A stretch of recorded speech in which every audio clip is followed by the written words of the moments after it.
Highway ఫేసింగ్తో commercial plot, అది కూడా 404 గజాలు ఉంటుంది.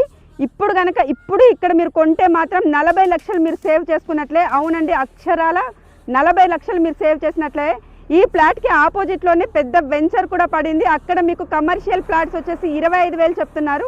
సో ఇది ఏంటంటే ఓనర్కి చాలా అర్జెంట్ అవసరం ఉండటం వల్ల గజం 16,000కే ఇస్తున్నారు. సో 25,000 16,000 ఎలా చూసుకున్నా కూడా మీకు గజానికి 9,000 సేవ్ అవుతుంది. ఈ ప్రాజెక్ట్ లొకేషన్ హైలైట్స్ వచ్చేసి మనకు యాదగిరిగుట్టకి ఇక్కడ నుంచి జస్ట్ ఒక 8 కిలోమీటర్స్ దూరంలో ఉంటుంది. అలాగే తుర్కపల్లికి చాలా దగ్గరలో ఉంటుంది. మల్లాపూర్ విలేజ్లోనే ఉంటుంది. ఈ ప్రాజెక్ట్ వచ్చేసి రీజనల్ రింగ్ రోడ్కి జస్ట్ ఒక 2 కిలోమీటర్స్ దూరంలో ఉంటుంది. యాదాద్రి రింగ్ రోడ్కి జస్ట్ ఒక 1 కిలోమీటర్ దూరంలో ఉంటుంది. అలాగే రీజనల్ రింగ్ రోడ్కి జస్ట్ ఒక 2 కిలోమీటర్స్ దూరంలో ఉంటుంది. ఇది ఛాన్స్ ప్రాపర్టీ అండి. ఓనర్కి చాలా అర్జెంట్ అవసరం ఉండటం వల్ల గజం 16,000కే ఇస్తున్నారు. మీరు కనుక ఇక్కడ వెంటనే స్పాట్ క్యాష్ పెట్టి రిజిస్ట్రేషన్ చేయించుకుంటానంటే మాత్రం ఇంకా మీకు తగ్గించే అవకాశం కూడా ఉంటుంది.